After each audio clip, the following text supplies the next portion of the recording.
Tá todo mundo nesses caretas, viu? Quê? Tá todo mundo vendo? Como? Tá. Como você sabe?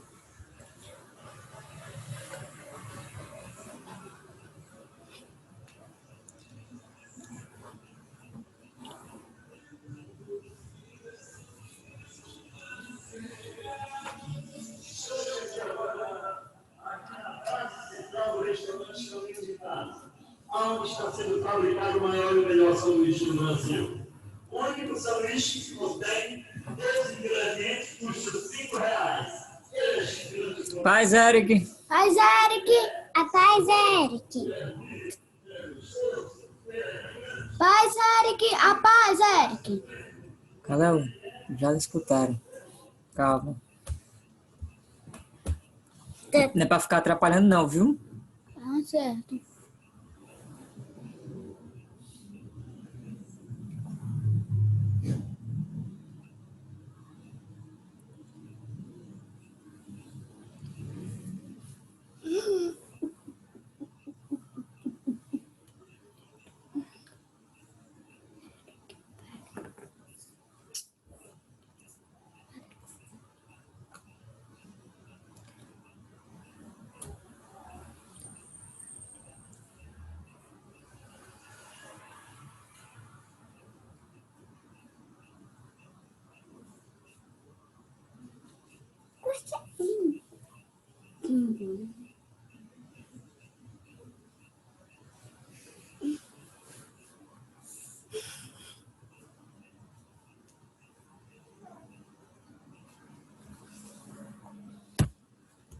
Vem, entrou o Eric até agora.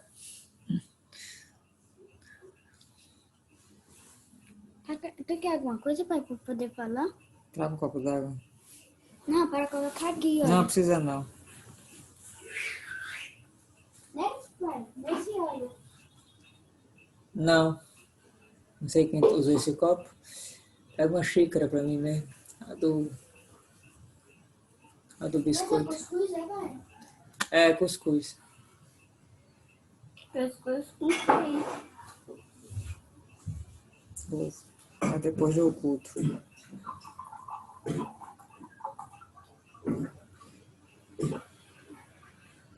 Então agora quem entrou foi Eric. Não foi mais. Aqui. Obrigado.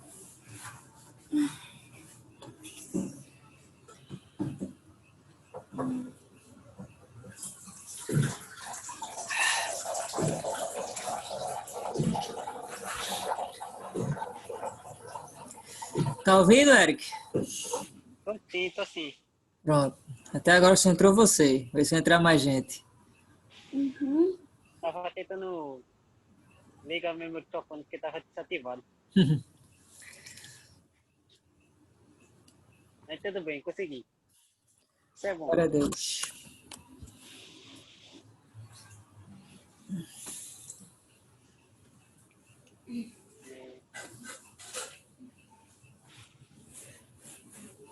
Tô gravando o negócio porque depois eu posto no YouTube. Tá entendendo?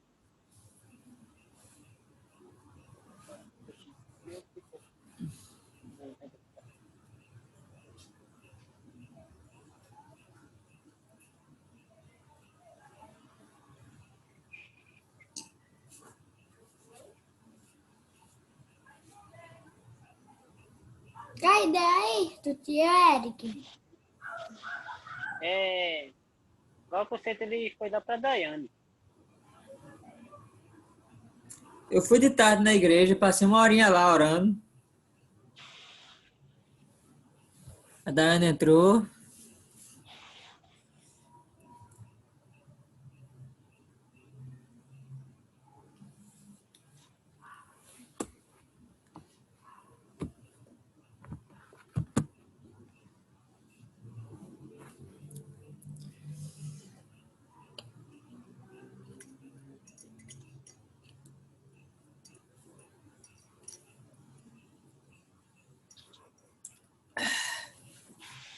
Mais água, por favor. Tá com sede, né, pai? A Ana entrou, só não abriu o vídeo nem o microfone ainda. É verdade. Obrigado. Vou deixar aqui para não ter perigo. Vou deixar no chão para não ter perigo de derramar do computador. Cuidado vocês. Oi, Dai. Daiane! Oi! Como é que vocês estão? Oi! Oi, Eric! Bem. Oi! Estão bem? Aham. Muito, muito bom. Sim. Oi!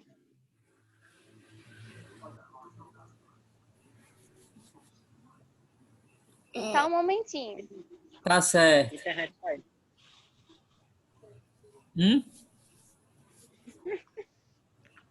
Eric tá rindo aqui, Eric.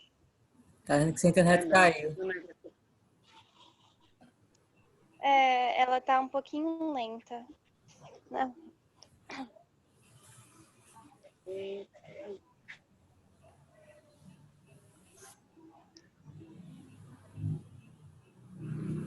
Lá? Fala hello. Voltei, eu acho. Voltou! Ei! Vamos começando, porque senão nossos 40 minutos acabam. Porque sério que eu tenho 40 minutos na teoria, então.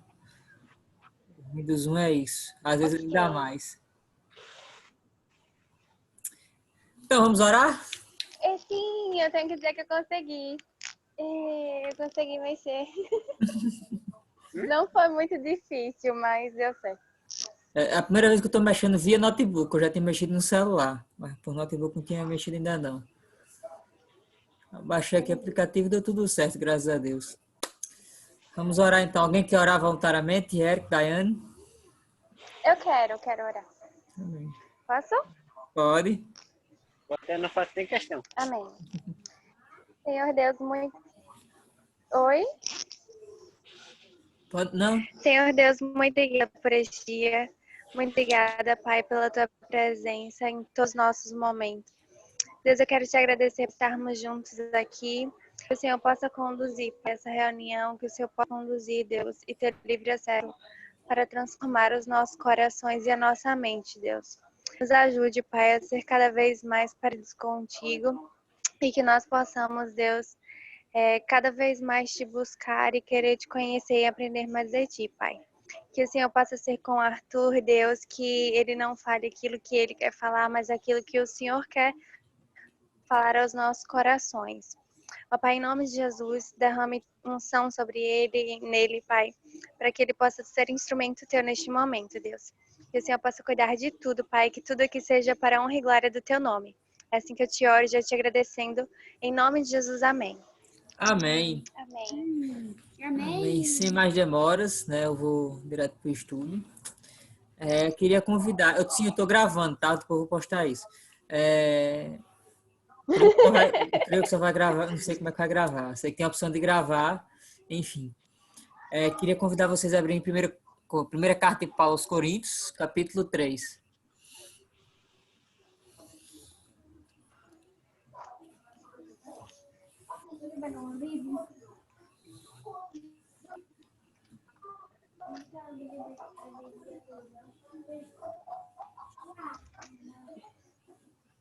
Coríntios 3. 1 Coríntios 3.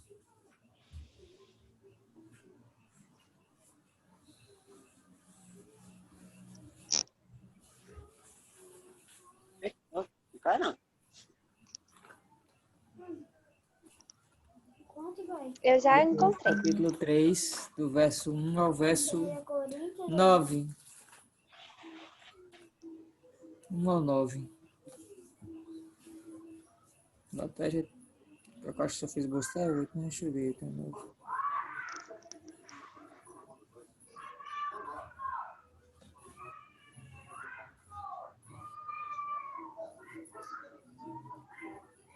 Cara, que Galaxy J6 pediu pra entrar. Quem é, eu não sei. é Carlos, não? Não sei, vou saber agora quando ligar o...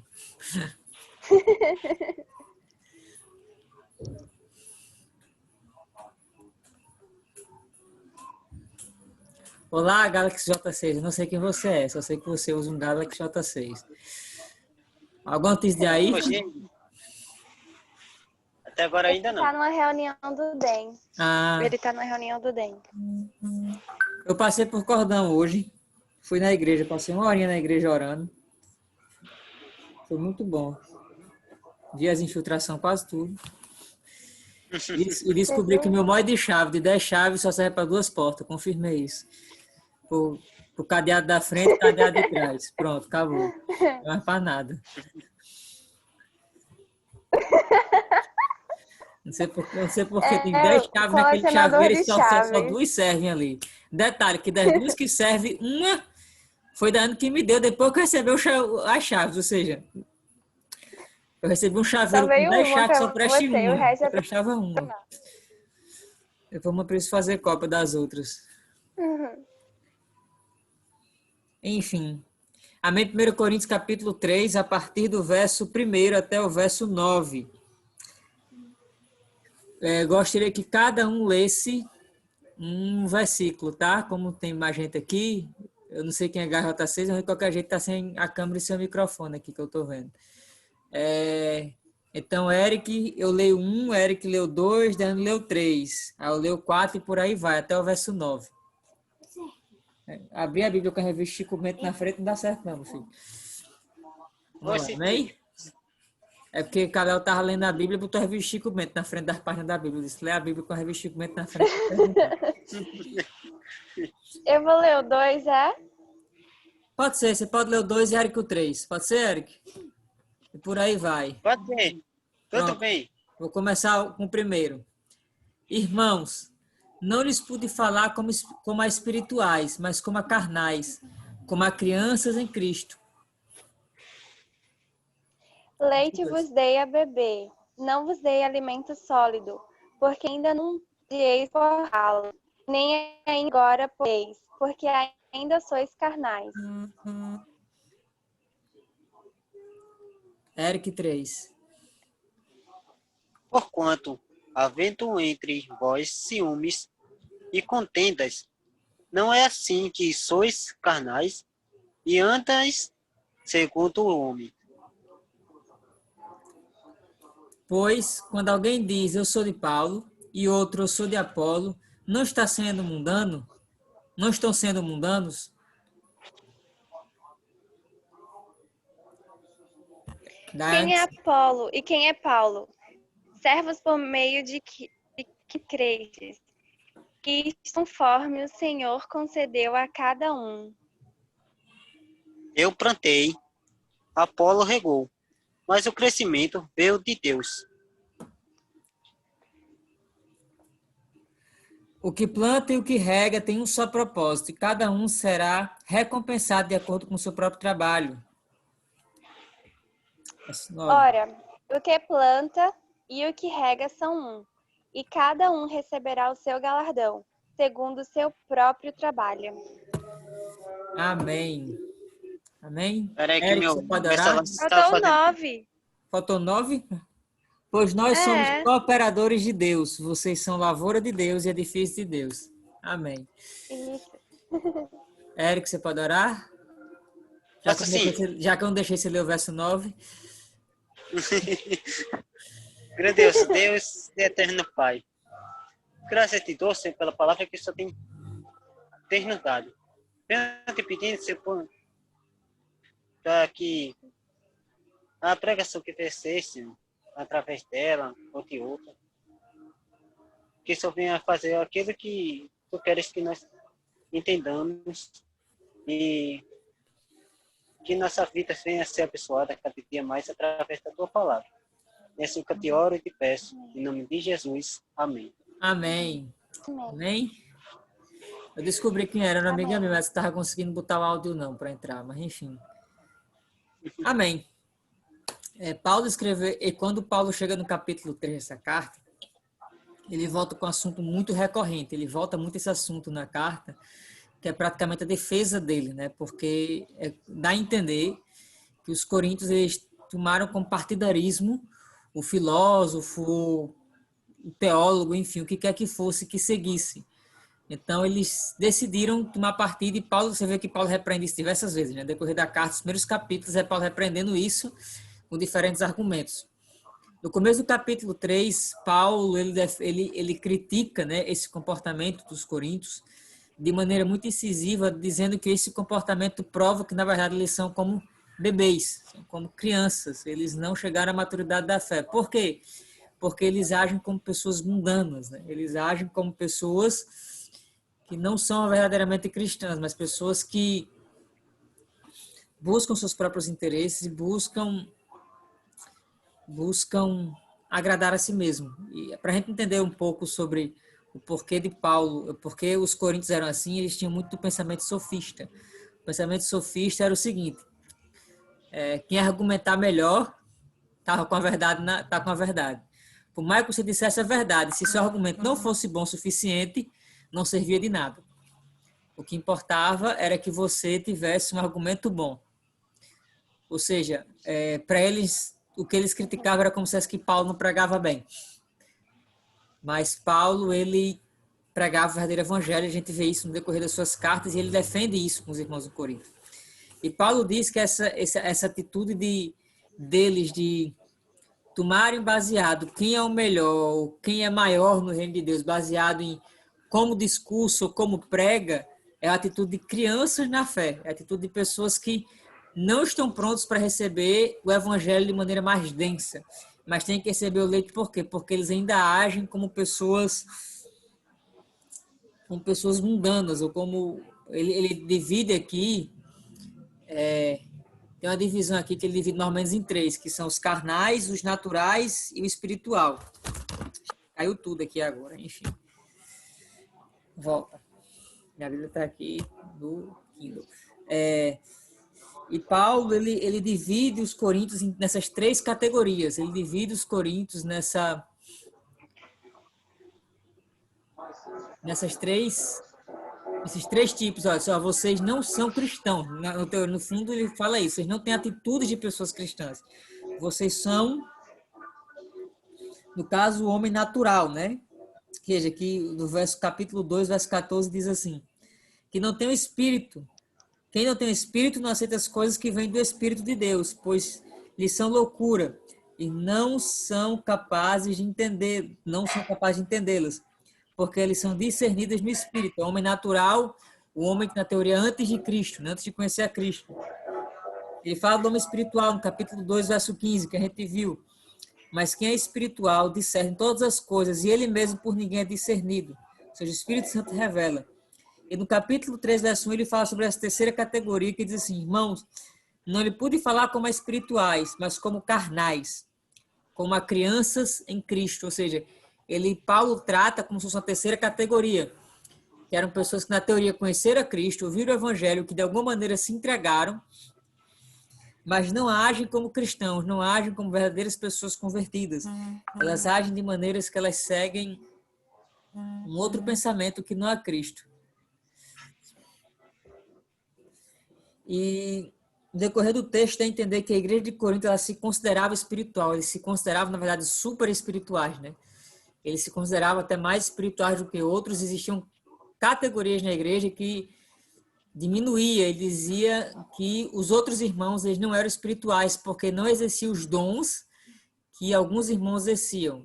Não parece nada com hoje, né? Enfim, de que era como se assim, ó, você não é crente suficiente. Por quê? Porque você não tem o dom que eu tenho. Você não tem o dom que... Filho, pronto.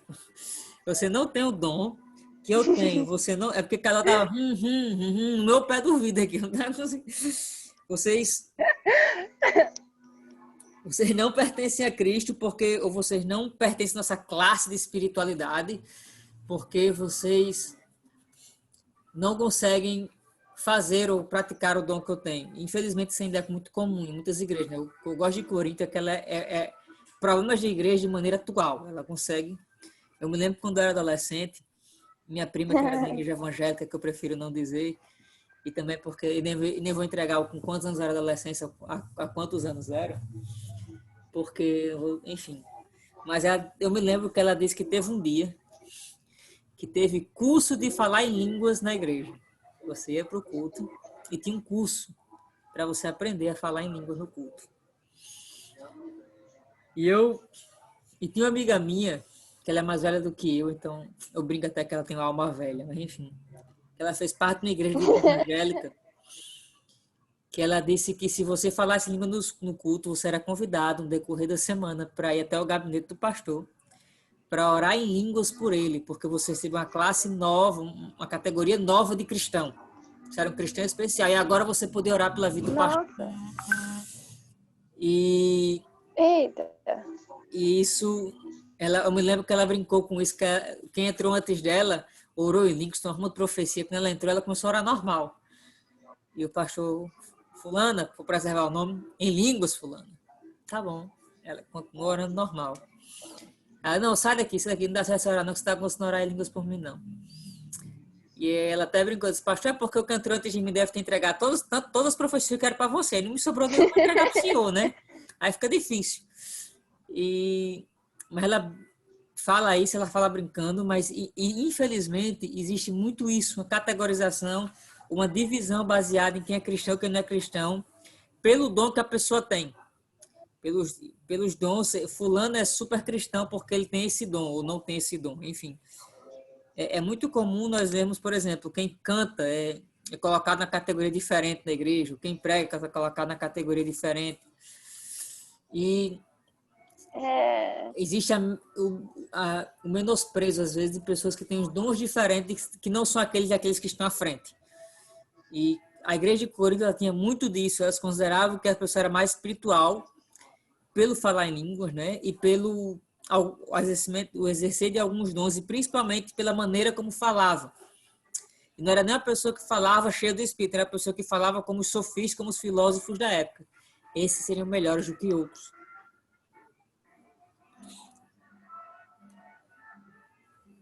Hernandes Dias Lopes, né, ele diz que o crente carnal é aquele que aceitou a Jesus como Salvador, mas não aceitou como Senhor.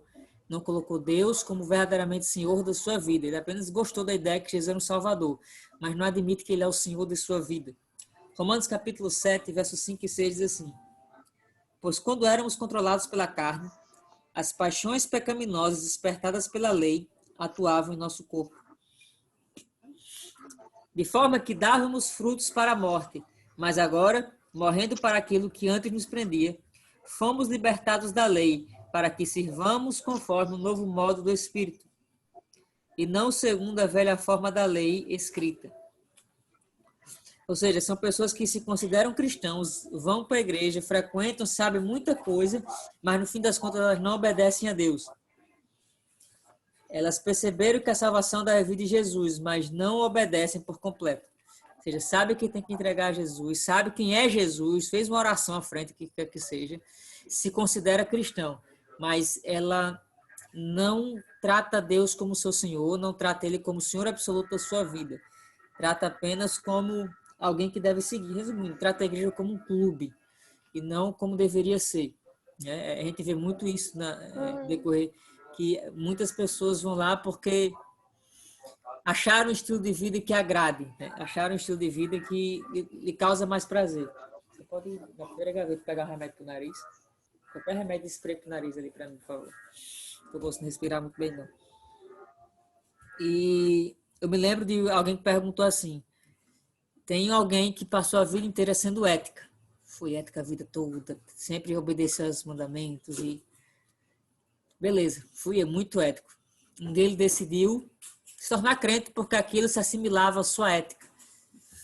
E teve outro que viveu uma vida pregressa, que fez muita besteira, mas um dia se ajoelhou e realmente entregou sua vida a Jesus. E a pergunta que fica é quem realmente se converteu, né? Aquele que simplesmente achou que a sua ética encaixava com o evangelho, ou aquele que percebeu que tudo que fazia era contrário a quem Cristo era. Eu vou botar um sprayzinho ali quando era meio entupido. Eu não estou conseguindo respirar. Para eu respirar, preciso fazer isso. Enfim. Mas Paulo considera que os irmãos em Corinto eles são cristãos, mas no momento agem com partidarismo e remetem às práticas seculares, às práticas mundanas. É trazer o costume do mundo para dentro da igreja. Paulo critica isso ferrenhamente. Qual o motivo de serem carnais? Né? Paulo mesmo diz, vocês são carnais por causa disso, no verso 1. Irmãos, não lhes pude falar como espirituais, mas como carnais, como crianças em Cristo. No verso 2 diz, deles leite e não alimento sólido, pois vocês não estavam em condições de recebê-lo de fato. Vocês ainda não têm condições. O motivo de serem carnais é porque, infelizmente, eles ainda eram crianças na fé. E criança na fé não quer dizer tempo de convertido, né? Eu me lembro que há uns 2 meses, foi início de junho, uma irmã lá do Currais Novos pediu para eu falar sobre maturidade cristã. E uma das coisas que a gente tratou, ela pediu para fazer uma live, uma que tratou foi que tempo de crente não quer dizer nada sobre maturidade cristã. Você pode ter 30 anos de igreja e ainda não entender o Evangelho de Cristo. Mas, você com 1 ano de igreja tem que saber mais do que aquela pessoa que se converteu uma semana. Então, aqueles irmãos em Corinto, eles tinham muito tempo, eles tinham vivência de igreja, conheciam Jesus há muito tempo, mas eles não haviam amadurecido, eles não haviam crescido no Evangelho. Eles não buscavam a Deus, não se aprofundaram no conhecimento de quem Cristo era. Eles se aprofundaram, sim, em conhecimentos mundanos, mas não em quem Cristo era e como a glória de Cristo deveria ser manifesta. Eles eram crianças na fé porque eles não conseguiam digerir alimento sólido, eles preferiam tomar o leite. Eles preferiam simplesmente beber do leite do que comer, né? Isaac, ele toma leite. Daqui a 1 mês e meio que ele vai poder comer alimentos sólidos, entre muitas aspas, né? Uma papinha, fruta amassada. Porém, Isaac, se você botar uma colher de comida perto da boca, ele fica olhando assim, a comida, e quer pegar da sua mão para botar na boca. Mas ele não pode, porque o estômago dele não está pronto. Ao mesmo tempo que quando ele sai da fase do leite, você também não pode tacar uma pizza para ele comer. Ele vai comendo alimentos pastosos. Né? Não come coisas que precisa mastigar. Por quê? Porque ele não tem dente. Como é que ele vai mastigar alguma coisa? Então, isso é todo um processo. Você não pode querer pular etapas. O que acontecia era que os irmãos de Coríntios, eles não tinham condições de comer alimentos sólidos, mas igual a Isaac, ele queria. Ele achava que podia. E Paulo diz assim, vocês não podem, porque vocês ainda não são cristãos, vocês ainda não amadureceram na fé. Vocês estão se preocupando com picuinhas, com coisas bestas, com bobagem, quando vocês deveriam estar se preocupando com o Evangelho de Cristo, quando vocês deveriam estar se preocupando em conhecer mais a Cristo, vocês estão se preocupando sobre quem prega melhor na igreja. Hebreus capítulo 5, do verso 11 ao 14, diz assim, quanto a isto, temos muito o que dizer, coisas difíceis de explicar, porque vocês se tornaram lentos para aprender. De fato, embora a essa altura já devessem ser mestres, vocês precisam de alguém que lhes ensine novamente os princípios elementares da palavra de Deus. Estão precisando de leite e não de alimento sólido. Quem se alimenta de leite ainda é criança, não tem experiência no ensino da justiça, mas alimento sólido é para adultos, os quais, pelo exercício constante, tornaram-se aptos para discernir tanto bem quanto mal. Ou seja, quando o cristão ele não amadurece, ele tem dificuldade muito grande de discernir o que é bom e o que não é. Quando o cristão não se aprofunda em quem Cristo é, ele tem dificuldade de entender a justiça de Deus e o que é a justiça do homem. Ou seja, o autor de Hebreus ele está dizendo que as crianças, por ainda tomar o leite, eles precisam crescer, eles precisam se alimentar de Cristo para poder entender quem Deus é e saber realmente quem Cristo é. Eu não posso dizer que conheço uma pessoa simplesmente porque eu vejo as fotos da pessoa no Instagram, não tem lógica. Para conhecer a pessoa, tem que conversar, tem que me aprofundar, tem que conversar sobre vários temas, sobre vários dias e ainda assim pode ser que eu converse a vida inteira da pessoa e não conhecer nada da pessoa. Ou seja, os cristãos em Corinto, eles achavam que eram muito profundos em quem Jesus era, em quem Deus era. Mas, na verdade, eles não sabiam nada sobre Deus, sabiam muito pouco sobre Deus. Eles precisavam voltar a se alimentar do leite, se alimentar do básico, para poder entender melhor a obra de Cristo. Eles tinham dificuldades de partidarismo, porque eles ainda não entenderam que quem salvou eles foi o próprio Jesus. Ou seja, eles tinham dificuldade no básico do Evangelho. é impossível querer pular etapas. Se eu não sei o básico do evangelho, eu não posso querer aprender sobre se o ser humano ele é dicotômico ou tricotômico, se aprender todas as características dessa teologia, enfim, eu não posso querer aprender a ler hoje e querer ler Machado de Assis de noite. Aprendi de manhã, vou ler de noite. Não tem lógica. Eu me lembro que quando eu comecei a ler, tem um autor que eu gosto muito, chamado C.S. Lewis. Eu gosto muito dele. E o livro Cristianismo Puro e Simples foi um dos livros que foi basilar para muitos dos meus pensamentos cristãos. A maneira como ele apresentou o evangelho foi muito importante para mim. Em Cristianismo Puro e Simples. Só que Cristianismo Puro e Simples não é tão simples assim de se ler. Eu demorei muito, eu li o livro, foi maravilhoso, sim, mas quando eu reli o livro, eu consegui entender ele melhor. Porque existiam palavras, existiam termos que naquela época eu estava ouvindo a primeira vez. Quando eu li de novo, eu consegui entender ele melhor. Tem um livro que eu não consegui ler de jeito nenhum na época, que era Milagres. Eu não entendia nada do livro. Eu li o primeiro capítulo, eu terminei o primeiro capítulo, eu não entendi nada do que eu li no primeiro capítulo. Mês passado eu peguei o mesmo livro e eu consegui entender. Eu fiquei muito feliz. 10 anos depois eu peguei o livro. Eu consegui entender o que ele estava dizendo. Porque naquela época eu ainda estava pegando algumas coisas, o jeito, algumas palavras de teologia, enfim. E depois eu consegui entender melhor. O que eu quero dizer é que a gente não pode simplesmente querer pular etapas. Os cristãos eles queriam pular essas etapas. E como Paulo comprova que eles são mundanos, existe tem vários dados populares que provam isso. Tem um que diz assim, suas atitudes... Desculpe se eu não consigo escutar a sua voz, as suas atitudes estão gritando demais quem você é. Uma coisa assim. E por mais que eles se dissessem maduros, as atitudes deles demonstravam demais quem eles eram. Paulo diz isso na prática, verso 3 e 4, porque ainda são carnais, porque visto que há inveja e divisão entre vocês, não estão sendo carnais agindo como mundanos? Pois quando alguém diz eu sou de Paulo, outro de Apolo, não estão sendo mundanos, ou seja, o que Paulo está dizendo, vocês se acham muito maduros, mas vocês são extremamente carnais, porque vocês agem como se alguém fosse superior a Cristo. Vocês agem como se a base da fé de vocês dependesse de Paulo ou de Apolo. Tem um dos comentários que eu li, que ele dizia que o problema de Corinto era perspectiva. Eles estavam olhando de baixo para cima. Ao invés de olhar que Cristo é o cabeça e de que tudo rege através dele, eles estavam olhando primeiro para a pessoa que apresentou a Cristo para saber se deveria chegar a Cristo. Né? Eles estavam olhando pelo ângulo errado. Eles estavam achando que era quem apresentasse o evangelho era que saberia quem era Cristo, e não Cristo que usa as pessoas para apresentar o evangelho. Ou seja, o problema deles é que eles estavam olhando para a pessoa errada. Eles estavam alicerçando a sua fé na pessoa errada. Paulo comprova que eles são mundanos por causa exatamente disso, porque para eles os homens eram mais importantes do que Cristo. Por mais que eles dissessem que Cristo era mais importante, as suas atitudes provavam de que eles se preocupavam mais quem estava falando do que o que dizia realmente o evangelho. Óbvio que quem estuda mais, ele tem mais chance de apresentar um texto da Bíblia. Ele estudou para apresentar aquele texto. Mas eu também não posso dizer que o irmãozinho analfabeto que ouviu João 3,16 uma vez na vida não sabe quem Cristo é. É impossível que ele fale alguma coisa proveitosa para mim, porque ele só sabe João 3,16. Então, é esse problema de perspectiva. Eles achavam que era o poder de quem passava, que dava poder ao evangelho. E Paulo diz que eles eram crianças porque eles ainda não entenderam que o poder do evangelho não depende de ninguém. O evangelho por si só, ele é arrebatador e ele convence, ele fala. Eu lembro de um grupo de missões que eu fiz parte que dizia assim, pregue, deixe os resultados com Deus.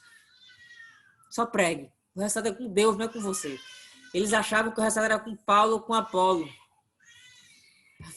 E ganhamos tempo ilimitado, viu, gente? Era só 40 minutos, mas ganhamos tempo à vontade aqui. O Zoom deu aqui. E tinha essa preocupação, né, de eles acharem que o texto, o poder estava por Apolo, que Apolo falava muito bem, estava em Paulo, porque Paulo falava muito bem. Ou seja, eles colocaram o poder do evangelho em pessoas e não onde ele realmente estava, no Espírito Santo, em Cristo. Alguém tem alguma pergunta? Eu tenho. sobre aquele É negócio. sobre o Eu quê? tô achando interessante. Sobre Só a pergunta. o que Paulo disse. Sim, qual a pergunta? Origem espiritual. É que eles têm que. Eles fazem coisa que não é. Que não é de verdadeira. Que não é crente. É. Mesmo. Eles não são espirituais porque eles agem como cristãos que não conheceram, aparentemente não conheceram o verdadeiro evangelho de Eles Cristo. louvam a Deus. Não, o problema não é louvor. O problema que Paulo fala na igreja de Corinto, está no texto, é de que eles davam poder que deveria pertencer a Deus, ele dava a homens. Eles tomavam partido, eles estavam causando divisões por causa de homens. Certo, pai. Aí eles pegavam, eles oravam. Oravam, Caleb, eu disse, a problemática não era essa, a problemática era só isso. É por isso que eles eram cristãos carnais. Porque carnais, pô. É guiado pela carne. Sim, alguém tem alguma pergunta, Eric, que disse que está achando interessante, mas quer falar alguma pergunta, Eric? Não, quero não. Mas tá interessante mesmo. E você, Sara? Não. Não, né? Daiane, tem alguma pergunta até aqui? Eu não sei se vai fazer sentido, mas eu tô me lembrando de um texto que fala para não agir como meninos e sim como homens. Está relacionado a isso ou não faz o menor sentido? São assuntos totalmente diferentes. Tá, sim e não, né? Mas está um pouco relacionado porque quando eram meninos, eles agiam como menino e pensavam como menino, mas hoje são homens. Sim e não, porque a atitude de agir como menino na fé é mais do que isso. É uma das características que Corinto tinha como menino era essa. Para ser menino na fé, existem mais coisas. Nós temos que começar a agir como homens na fé, cristãos maduros, né? É que eu posso dizer? Dá um exemplo. Eu não posso exigir de Isaac comportamentos que eu exijo de Calel, por exemplo. Eles têm fase e maturidade completamente diferentes. Eu não posso exigir que Isaac entenda o que eu fale e que ele faça baseado simplesmente na minha ordem, como Calel entenderia se eu falar e ele tem que obedecer. Por quê? Porque Isaac, eu acho que nem português ele entende direito. Enfim. Calel entende. Calel escuta. Calel não obedece se não quiser, mas ele ouviu a ordem. Isaac não obedece muitas vezes porque ele não entendeu o que eu disse. Ou por mais que ele tenha entendido a frase, ele não absorveu. Por quê? Porque eu acho que nem português ele entende. E quando fala isso, né? Ajam como homens, você sabe o que tem que fazer. Não ajam mais como meninos. Tem relacionamento muito com isso. Porque Paulo, por mais que ele diz assim, vocês são meninos na fé, claramente diz assim, vocês são meninos na fé, mas são porque querem. Porque eu estou dizendo o erro. O erro está aqui, ó. Ao fazerem isso, vocês agem como menino na fé. Ele não está tratando como um recém-nascido. Paulo, se você vê claramente que Paulo ele é muito incisivo nessa bronca. Ele gasta capítulos para falar sobre esse assunto.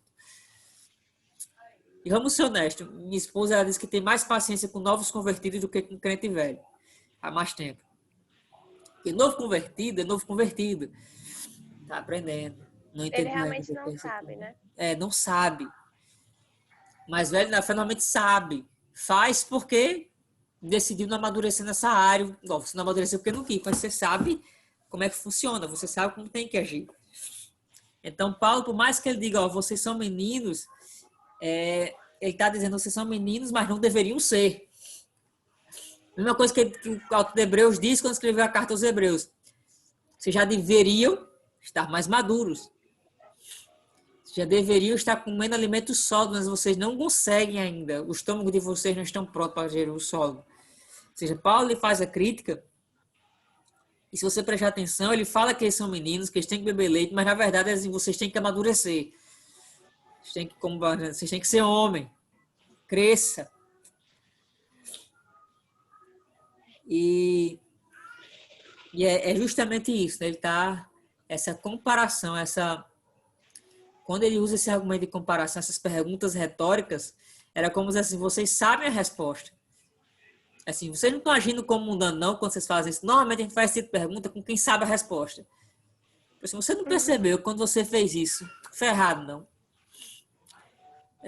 Pronto. Quando eu vou dar alguma bronca nos meninos, os meninos podem confirmar isso. Normalmente eu quero que eles pensem sobre o erro, antes de dizer o que eles fizeram de errado. Eu fico perguntando. O que você fez foi isso, isso e isso. O que é que você acha que isso é? Isso é certo? Normalmente eles sabem a resposta. Dizem, não. Por quê? Por causa disso, disso e disso. Não é assim? Sim. Porque eu quero que eles percebam que eles sabem a resposta daquilo. Paulo está fazendo a mesma coisa. Vocês sabem qual é a resposta. Vocês estão fazendo isso, mas vocês sabem qual é a resposta. Eu não sei o que vocês fizeram, mas vocês sabem qual é a resposta. Então, Paulo está dizendo assim, ó, vocês agiram assim, mas vocês sabem a resposta disso. Vocês não eram para estar agindo assim. Não. E ele continua no verso 5 e 6, dizendo assim, afinal de contas, quem é Apolo, quem é Paulo?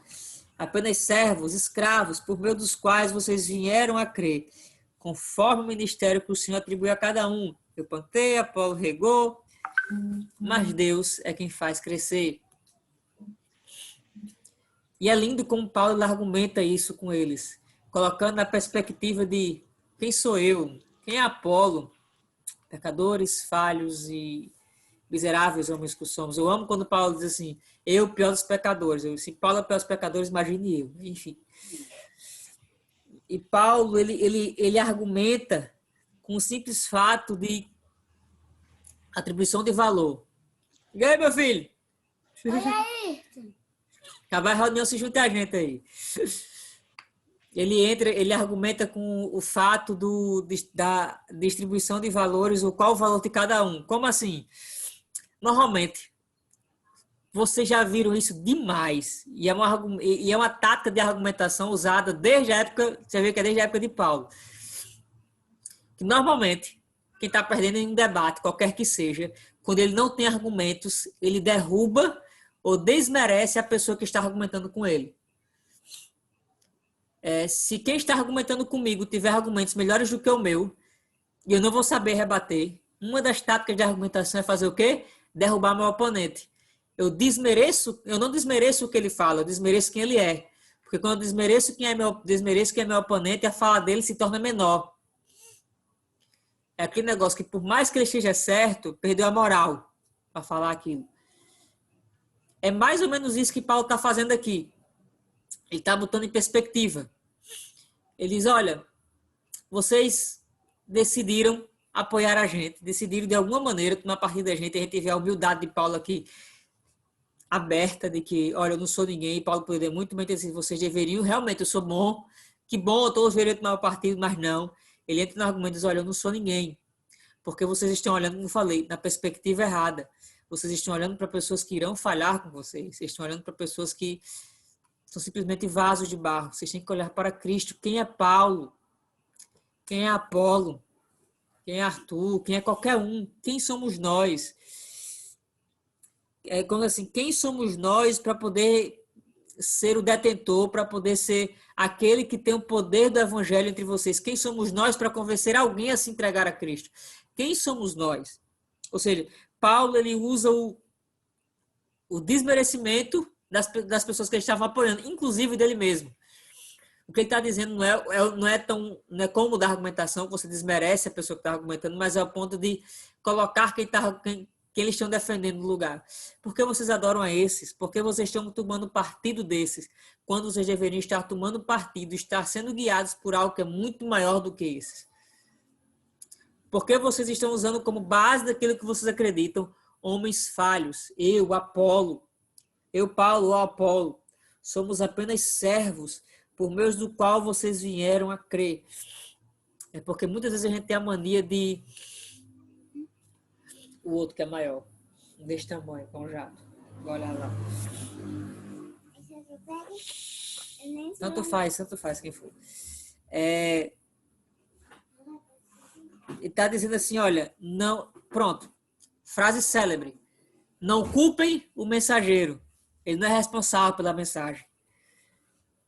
Ou seja, não responsabilize. Se você não gosta da mensagem, a culpa não é minha. A culpa...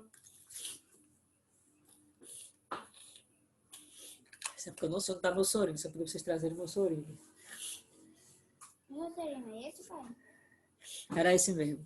Ou seja, não culpem o mensageiro. É mais ou menos isso. Olha, nós somos apenas aqueles que entregaram a carta. Foi por meio desse que a carta foi recebida. Mas não adorem ou culpem aquele que entregou a carta. Existe uma problemática que muitos têm raiva de Deus.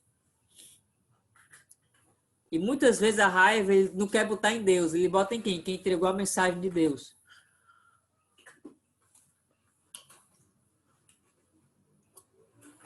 Como assim? O evangelho só pode causar 2 respostas ao homem. Só 2, não existe uma terceira. Ou ele se converte, ou o coração dele é endurecido. E esse ou se converte pode ser que o processo de conversão esteja acontecendo, tá? O homem ele não consegue ser neutro em relação ao evangelho. Ele não consegue ouvir o evangelho e simplesmente não foi nada. Porém, o homem não quer culpar a Deus pelo evangelho. Ele não quer dizer a culpa é de Deus pela mensagem do evangelho. O que ele faz? Ele coloca a culpa no homem. É você que me disse isso. Esse não é o Deus que você está pregando. Porque o Deus que você está pregando é assim, assim, assim, assim, assim. E a gente vê isso por diversas vezes, em diversos casos, no dia a dia. Exemplo, quantos livros existem que Jesus, o professor dos professores, o psicólogo dos psicólogos, mas Jesus é mais do que um professor, é mais do que um psicólogo. E muitas das vezes rebaixamos a ele um educador, não que o educador seja alguém que é desmerecido, pelo contrário, mas comparado a quem Cristo é, o Salvador, o Messias, nós não somos ninguém. E nós diminuímos que Jesus era várias outras coisas e não colocamos ele como Salvador. E C.S. Lewis ele diz assim, se você não crê que Cristo é o Salvador, então você crê que ele é um doido, porque diversas vezes ele afirmou, eu sou o Salvador. Ou seja, ou você acredita que Cristo é louco ou que ele era o Salvador. O meio termo não existe. O que acontece? Muitas vezes você não gosta da mensagem evangélica, você não gosta do que está sendo pregado. Óbvio que tem gente que deturpa a palavra de Deus, mas eu não estou acreditando nesse critério. Eu estou falando daquelas pessoas sinceras que pregam o evangelho de coração. E você coloca a culpa do que está sendo pregado em quem está pregando, e não no que diz as escrituras. E isso é um problema. Isso é um problema porque é mais comum do que a gente imagina. E Paulo entra nesse critério de, olha, somos apenas servos. Se o evangelho de Cristo penetrou no seu coração, não foi por causa de mim, não foi por causa de Apolo. Foi porque o evangelho de Cristo é poderoso para fazer independente de quem falasse. Porque Deus usa quem Ele quer, do jeito que Ele quer, da maneira que Ele quer, da maneira dele. Ele faz. O evangelho é dele, não nosso. O poder está nele, não nosso. O que Paulo defende aqui é justamente nisso, que o poder não está na gente, o poder não está nele. Porque se as pessoas se convertessem ou entregassem a vida a Cristo pelo poder do nosso argumento, se alguém argumentasse melhor, eles se desviavam. Elas se convertem, elas creem porque o evangelho sozinho é poderoso o suficiente para converter pessoas. Ainda que a pessoa escute um som no fundo, eu não estou dizendo que nós não devemos ir e pregar, nós devemos, a obrigação do cristão. É a maneira como os ímpios ou as pessoas não cristãs conheceram o evangelho, é porque pregamos o evangelho. Mas ainda que você decida não falar, e a pessoa está em casa, sozinho, e escuta um hino no vizinho a 3 casas de distância, e o hino fala ao coração, o evangelho penetra no coração dele, nós não duvidamos, porque o evangelho de Deus é poderoso para fazer. Ele usa os meios que ele quiser, a maneira que ele quiser. Eu conheço um caso de alguém que estava numa mesa de bar, e o cantor começou a cantar uma música totalmente nada a ver. E ele parou. Aquela música fez lembrar o evangelho que alguém pregou a ele um dia. E ele parou e percebeu, eu preciso me entregar a Deus. Ele se entregou naquele momento, se levantou da mesa de bar e foi para uma igreja, procurar uma igreja.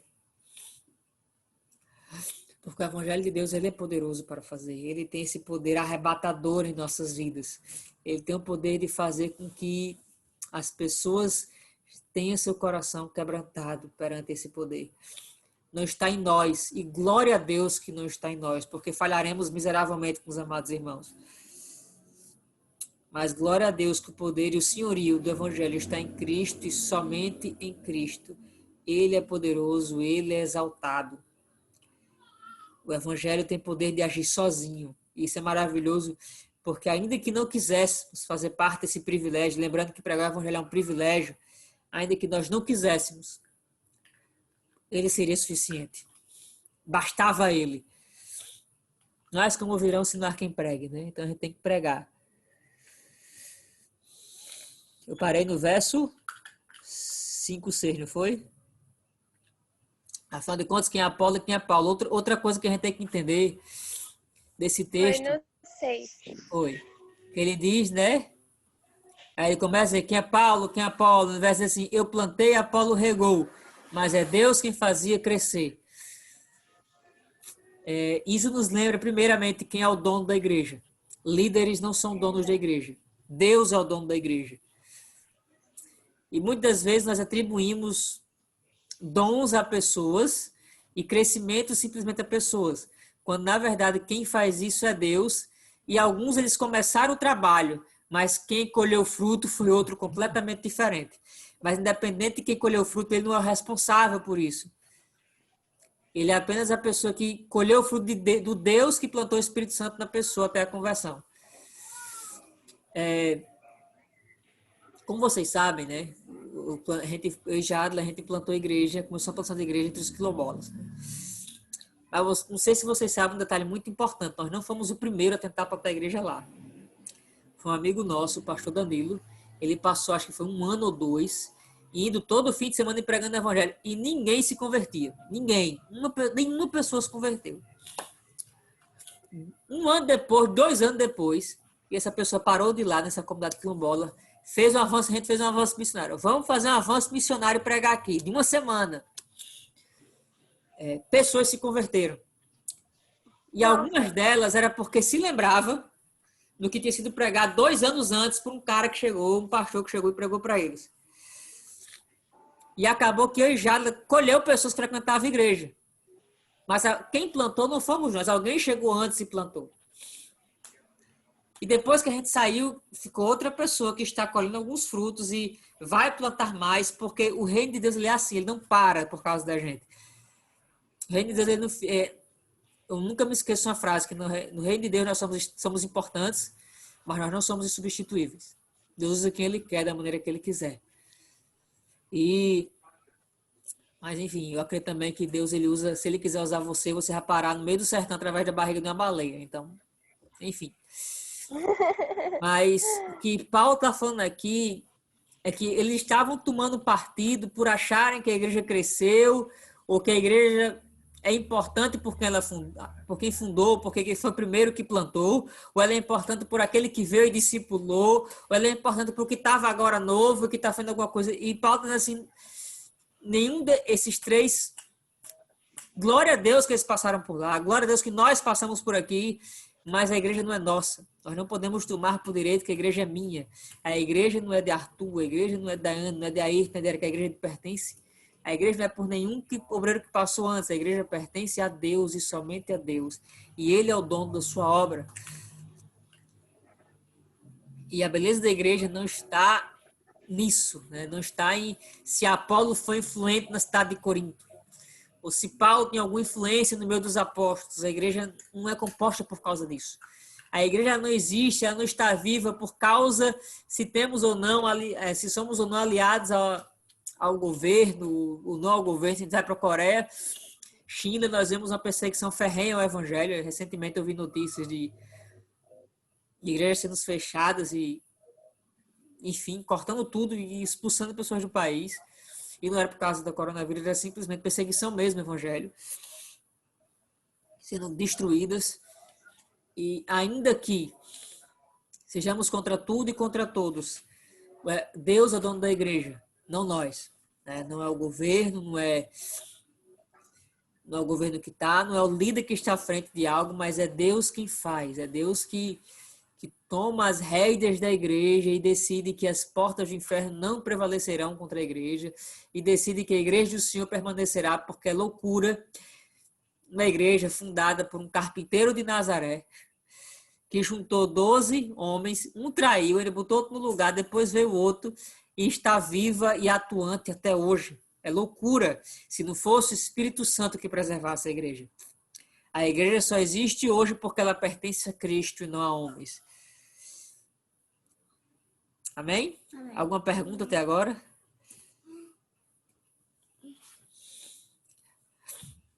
Carla quer mostrar o cabelo grande dele.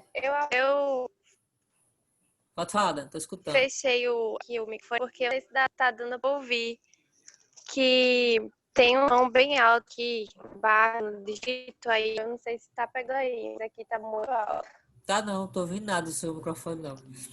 Por- Talvez vocês escutem Isaac chorando daqui a pouco, mas... seu Ah, então microfone- que bom. Vou deixar aberto mesmo. Eu fechei também porque o som tá aqui atrás, sabe?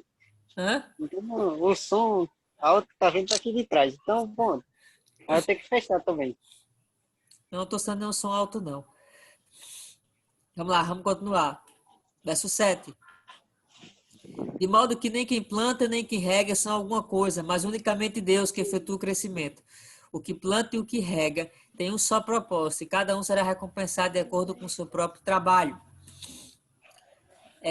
Paulo, nesse momento, ele esvazia o culto à personalidade, ele foi contra a egolatria, né? O culto ao ego, ao culto de as coisas só irão funcionar porque eu estou à frente, porque eu estou aqui, porque se não fosse por mim as coisas não aconteceriam. Paulo ele esvazia dizendo assim, ainda que não houvesse ninguém, foi Deus que fez. Quer mostrar a testa, meu filho?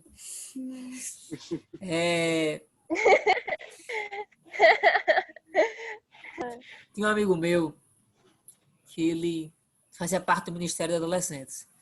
Só que um deles ficou muito velho para fazer parte do Ministério de Adolescentes. E ele não queria sair, porque de acordo com ele, se ele sair, não tinha ninguém para substituir, o ministério ia desandar, porque Deus queria usar ele. Então Deus foi lá e tirou ele. Botaram ele em outro departamento. E ele ficou preocupado, mas as coisas não vão andar, porque eu não estou ali para fazer as coisas andarem.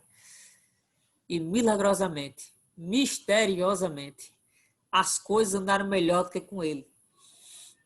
O ministério se desenvolveu. Nossa. Triplicou o número de adolescentes. Mais adolescentes se converteu. E Deus, ele fez, porque ele é o dono da igreja. Aquela pessoa que planta semente, se ele quiser abrir a terra e abrir a semente, e dizer assim, cresça, eu vou abrir para facilitar, para quando você crescer mais rápido. Ele vai destruir a plantação. Se ele decidir pegar a semente e abrir com suas próprias mãos, ou exemplo mais visível, não sei quantos aqui já viram casulo no lagarto para se tornar borboleta. Não sei quantos já viram, assim pendurado o casulo. Eu já vi. Eu já vi. Eu não. Já vi. Só em Aí eu imagem. comprou um. Pronto, você já viu uma imagem. Se você decidir pegar uma faca e assim, eu vou ajudar a borboleta a sair daqui, eu vou cortar esse casulo para poder sair. Você vai prejudicar desesperadamente essa borboleta. Por quê? Porque ela precisa sair do casulo com suas próprias forças. Por quê? Porque quando ela usa suas forças para poder sair do casulo, ela cria circulação nas asas que vão fazer ela bater melhor, que vai fazer ela voar. Se alguém abrir, prejudicou todo o processo. Ela vai ser uma borboleta que nunca vai voar. Aquela pessoa que trabalha no reino de Deus, aquela pessoa que, o missionário, o obreiro, quem quer que seja, o discipulador, ela tem que entender que a obra não é dela. E de que ela não pode agilizar processos, ela não pode fazer no lugar. Ela não pode achar que o processo vai acontecer porque o processo acontece naturalmente. O Espírito Santo age na vida da pessoa. Óbvio que você tem que aconselhar, tem que discipular, você tem que fazer tudo isso. Eita, sono grande. Você quer fazer tudo isso, você quer tomar o lugar, as rédeas, senão vai ser assim, vai ser desse jeito. Mas você não pode, porque esse lugar não pertence a você. Você não pode agir no coração, você não pode mudar e moldar o coração. Paulo é justamente isso que ele está fazendo, né? Ele está lembrando que a glória é somente a Deus. E é maravilhoso porque você lembra que a glória pertence a Deus, você não traz para si. Você não volta a glória para si e diz assim, pronto, foi por minha causa, foi porque eu fiz isso, foi porque eu quis. As coisas aconteceram porque eu quis. Ao mesmo tempo que isso é perturbador, é libertador. Perturbador porque você percebe que você não tem um controle. Para pessoas que gostam de ter o controle, isso é horrível. Ah, eu sou assim, eu Porque gosto você de ter parece, a certeza das coisas. justamente, você parece assim, por que as coisas não aconteceram ainda? Fulano, com fulano aconteceu, mas por que não está acontecendo com a pessoa? É meio que Quando frustrante, né? fizemos isso ano passado, funcionou assim, por que não está funcionando dessa maneira? Eu me lembro foi um culto que a gente fez na rua, foi no filme, lembrei. A gente divulgou o filme, ficou na porta do colégio, entregou os convites. E aí tu talvez não se lembre, mas eu me lembro que quando chegou as pessoas, a gente só apareceu 4 pessoas para assistir o filme. E eu vi a cara de decepção de Ayrton, porque não apareceram 30 pessoas.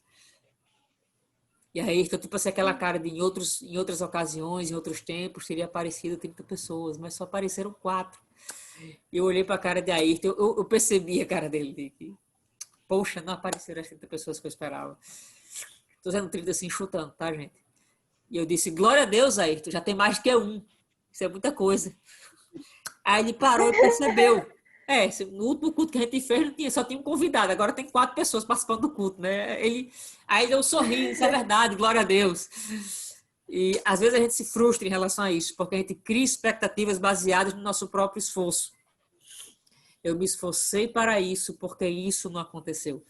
E eu me lembro da conversa que eu tive com o pastor Bartolomeu,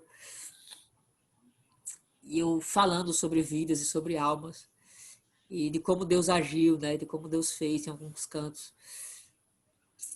E ele falou assim, Arthur, ainda que fosse 1, foi só 1 que se converteu, só 1, decidiu entregar a vida a Jesus.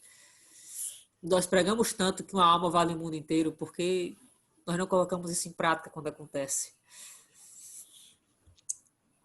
E para quem gosta de ter o controle e acha que tem que ser exponencial, é frustrante, mas é libertador, porque você sabe que quando você olha para si, vê os seus pecados e vê, eu falhei nisso, nisso e nisso.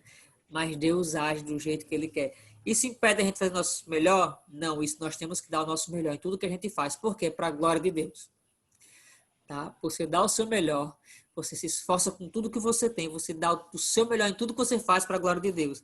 Mas ainda que você ainda não veja os resultados com o seu olho, você sabe que Deus fará. Você se conforta em Deus porque você deu tudo que você tinha para a glória dele. Eu acho que eu já falei em Cornão de um missionário chamado David Livingstone. Eu não sei se vocês se lembram dessa história. David Livingstone. Eu se lembro. Vocês se lembram? Não, assim. Qual história? David Livingstone. Nome Qual história? David Livingstone, ele pregou na África. Pode... Pronto, vou contar a história. Peraí, Calel disse que se lembra. Como é a história? Sim. Calel não se lembra. Então não diga que se lembra. David Eu Livingstone acho que eu botei no dia. David Livingstone foi um grande desbravador. Ele era um missionário e ele foi para a África desbravar a África e as tribos africanas para pregar o evangelho. Em um dos livros que eu li, diz que ninguém se converteu quando David Livingstone foi. E em outro livro, diz que alguns se converteram. Né? E David, ele passava nesses povoados, ele fazia cartas, escreveu livros sobre explicando aquela cultura, como aquela cultura funcionava, quem são, onde estavam. Ele voltou para a Inglaterra, se não me engano, e publicou um livro, que eu não lembro agora o título, mas falava sobre o evangelho na África, missões na África. E a igreja ela foi incendiada por causa desse livro. Quantos já oraram pedindo assim, Deus, eu quero ser missionário? Eu acho que eu devo ir para a África pregar o evangelho. Pelo menos passou por meu segundo assim, se eu for missionário, eu queria muito ir para a África. Ou você vê o projeto missionário da África e diz assim, eu queria ir. Sim. Quantos aqui pensou isso alguma vez na vida? Eu queria ter... E agora eu, Calel, Sara. Por quê? Porque Sim. Diane, Eric, se você levantou a mão, não estou vendo, tá? Você não levantou, porque senão você botaria sua mão na frente. Por quê? Porque a África queima tanto no coração da igreja. Porque David Livingstone escreveu um livro sobre evangelismo e missões na África. que a igreja ficou incendiada, a igreja passou anos, décadas, só querendo falar sobre devemos evangelizar na África, porque alguém disse como era a realidade lá. Vocês nunca leram o livro de David Livingstone. Vocês nem ouviram falar desse tal de David Livingstone. Mas, minimamente, você já orou para que o evangelho chegue na África. Porque lá existem povos que não conhecem a Deus. E tudo isso começou porque um cara chamado David Livingstone decidiu pregar o evangelho lá. Ou seja, ele poderia simplesmente ter se frustrado assim, em poucas pessoas se converteram, ninguém se converteu, nunca mais eu piso lá. Mas o resultado não pertence a gente. Os resultados não estão em nossas mãos. E por mais que os resultados não sejam como esperamos, Deus faz o resultado, Deus age segundo a sua boa vontade, segundo o seu querer. Ele tem o poder para fazer segundo o poder da glória dele. Eu me lembro participei de uma reunião. Amém. E os obreiros e muitos expressaram medo nesse período de pandemia, né, de dízimos diminuírem e agora como iremos pagar nossas dívidas. E o pastor Sérgio, ele falou uma coisa muito interessante. Ele disse assim: ainda bem que Deus não depende da fé de vocês, porque em nenhum momento faltou das congregações. E cordão encarnado, Daiane é prova que ela é a tesoureira da igreja. Um mês antes da pandemia, foi quando a gente conseguiu ter o dinheiro de pagar o aluguel dos dízimos que entram em cordão encarnado. Foi um mês antes. E até agora não faltou. Tem culpa talvez tenha culpa alguma. Foi mísero, assim. Foi Deus, ele do nada, Deus fez e sustentou. Pessoas decidiram dizimar, decidiram ofertar. Deus levantou quem ele quis, do jeito que ele quis. E glória a Deus, porque ele é poderoso para fazer. Glória a Deus, porque a obra dele, o reino dele não depende da gente, depende dele. E verso 8, né? O que planta, o que rege, tem sua proposta. Porém, a glória não está em nós, mas nós devemos ter um propósito. Que propósito é esse? A glória de Cristo. O que planta e o que rega tem um só propósito, e cada um será recompensado de acordo com o seu trabalho. Que propósito é esse? A glória de Cristo. Verso 9 diz: pois nós somos cooperadores de Deus, vocês são lavouras de Deus e edifício de Deus. Próximo a gente vai ver que Paulo fala que ele firma alicerce, que era Cristo. Mas o que eu quero deixar aqui para encerrar é justamente isso, de que somos cooperadores. O trabalho é de quem? É dele. O trabalho é de Deus, não é nosso. O trabalho pertence somente a Deus e não a nós. E ele é mal interessado que as coisas aconteçam. E se ele é mal interessado que as coisas aconteçam, as coisas irão acontecer. O sono está grande aqui em casa. Nós damos o nosso melhor. Nós pregamos o evangelho, mas é a Deus que pertence. Como seremos recompensados? Deus recompensará o trabalho de cada um. Como? Do jeito dele, da maneira dele. Ele aquece os nossos corações, ele sabe que tem o nosso galardão lá no céu, as pedrinhas da coroa, enfim. Ele sabe o que nos traz alegria, ele sabe como agir em nossas vidas.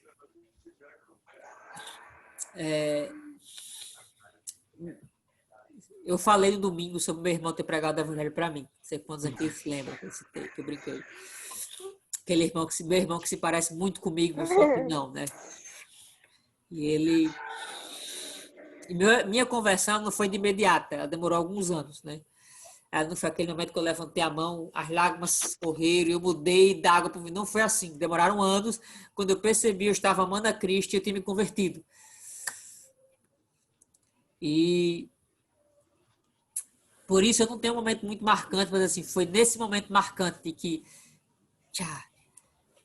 mas em todas as vezes em que eu evangelizei, ou que eu preguei o evangelho, alguém levantou a mão e disse: eu quero aceitar Jesus. Não foram centenas, tá? Eu quero deixar isso claro. Mas em todas as vezes em que alguém decidiu optar ou querer entregar sua vida a Jesus, depois do evangelismo, de alguma pregação, eu me lembro de todos. Não tem uma vez que eu não me lembro. Eu me lembro de todas as pessoas que, quando eu evangelizei, quando eu preguei, decidiu entregar ou decidiu que era pecador e precisava se converter de seus maus caminhos. Sempre me marca. Por quê? Porque eu sei o homem que sou e que o meu argumento não vai converter ninguém. Eu sempre me surpreendo quando Deus faz. E, e é muito recompensador, é muito, como é que eu posso dizer? É muito maravilhoso para mim. Eu amo o que eu faço, né? Eu amo aquilo pelo qual Deus me chamou. Isso não é segredo para ninguém, isso não é. Eu sempre digo isso, enfim. Eu não estou falando aqui porque quero glória, aplauso. Deus me livre disso. Eu estou falando isso porque eu realmente amo missões, eu realmente amo pregar o evangelho, eu realmente amo discipular, eu gosto disso, eu sinto prazer nisso. E é muito recompensador para mim quando eu vejo uma vida transformada, alguém que cresceu em Deus. E é mais, vale mais do que todo o dinheiro do mundo para mim. E eu não sei exatamente o que Paulo quis dizer com isso, que cada um será recompensado de acordo com o seu próprio trabalho. Mas o prazer de ver vida se entregando a Jesus, o prazer de ver uma igreja sendo edificada, para mim é melhor do que qualquer salário, qualquer coisa que ele poderia receber. Eu amo quando Paulo diz isso, porque ele sabe como recompensar cada um dos seus. Ele sabe como nos abençoar, ele sabe como aquecer o nosso coração, ele sabe. Amém? Alguma pergunta? Não, até o momento não, mas você me fez lembrar do momento que eu estava no projeto missionário, eu estava lembrando do rostinho de cada uma das pessoas com quem eu falei. E que o Senhor me deu a oportunidade de ver como que foi a transformação deles. Isso me deixou muito feliz. Sara tem uma pergunta. Diga, minha filha, qual é a pergunta? Quantos tem? Hã? Assim, eu tenho um comentário.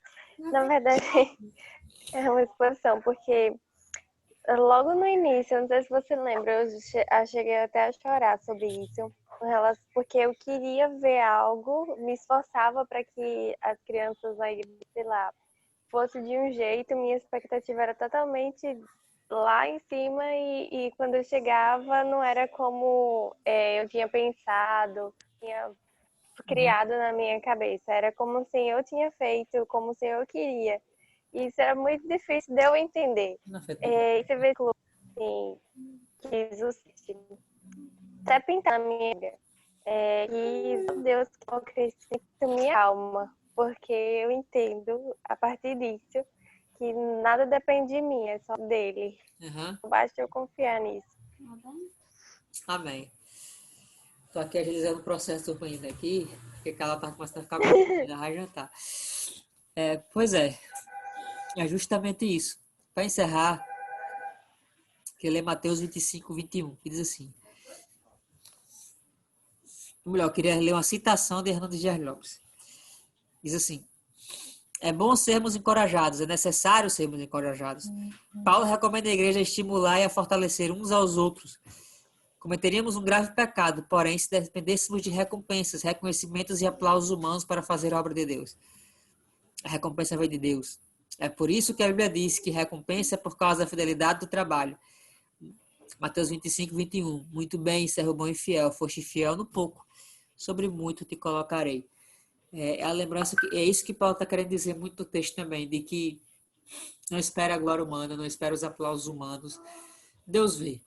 O Deus que cuida, o Deus que está conosco, ele vê os nossos esforços, ele vê o quanto trabalhamos, ele viu o esforço de Paulo, ele viu o esforço de Apolo.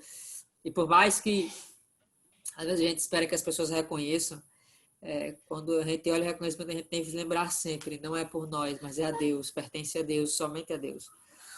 E que Deus possa ser glorificado através das nossas vidas, amém? Amém. Alguém quer falar alguma coisa? Tem alguma dúvida? Amém, amém.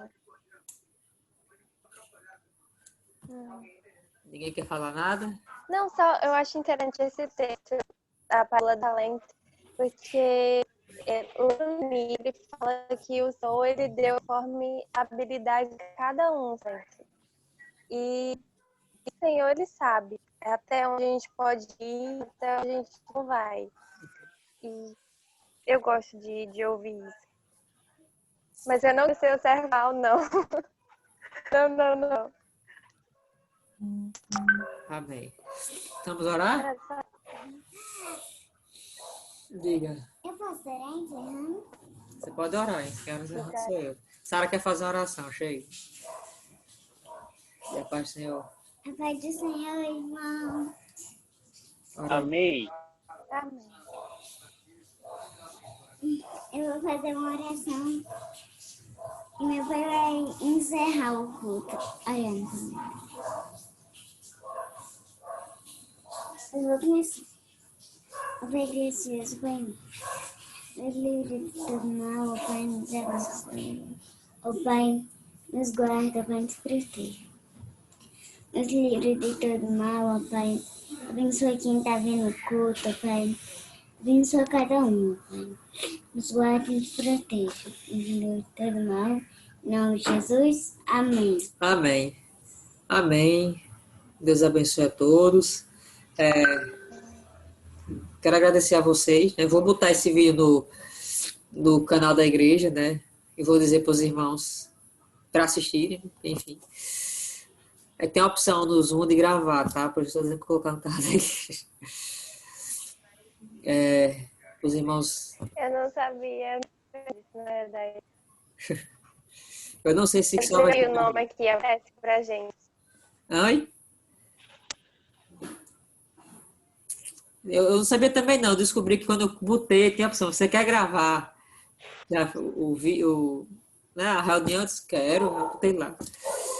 Que Deus abençoe a vida de vocês. Que o nome do Senhor possa glorificar através da vida de vocês. Ver se eu combino com Jadla pra gente, a cada 15 dias, fazer uma coisa extra, um culto extra, coisa do tipo. Sei lá, uma reunião dessa assim, com alguma coisa diferente, falando sobre algum assunto diferente, né? Pode ser para os jovens mesmo. Seria interessante. Ou sono grande. Pois amém, vamos orar e encerrar. Concordo. Senhor Deus, gratidão pela sua misericórdia, pela sua bondade, ó Pai, que o Senhor possa ser glorificado através de nossas vidas. Abençoa, guarda-nos e protege de todo mal, Pai. Ó Pai, muito obrigado porque o Senhor é bom para conosco, o Senhor é misericordioso para conosco. Nos ajuda, nos guia, ó Pai. Abençoa-nos e fala aos nossos corações, ó Deus. Ó Deus, que possamos ter aprendido a sua palavra, ó Deus, que possamos continuar a crescer no Senhor. Ó Pai, que possamos ser usados por Ti para a glória do Seu nome, ó Deus. Não nos deixe tomar partidarismo, ó Deus, e sermos inimigos dos nossos irmãos por motivos pessoais, por glórias pessoais, ó Pai. Mas que possamos glorificar o Senhor. Te louvamos e te agradecemos pela sua graça derramada. Que oramos agradecidos em Seu nome, Jesus. Amém. Amém. Amém. Deus abençoe. Tá dando tchau. Fica de Tchau, paz. Caleu. Tchau. E a- Tchau, tia Daiane. Tchau, tio Eric. Tchau. É muito bom ver vocês e poder falar aqui. Não é só os coraçõezinhos do negócio. Eu concordo com ela. É Pois verdade. é. Pois Deus abençoe vocês. Fiquem na paz. Amém. Tchau, tchau. Tchau. Agora eu vou tentar aprender como se encerra a reunião. Peraí. Eu já aprendi Aqui o assim. nome Você do- aparece lá em cima. Tchau. Deus abençoe. Tchau. Amém. Boa noite. Boa noite. Boa noite a todos também.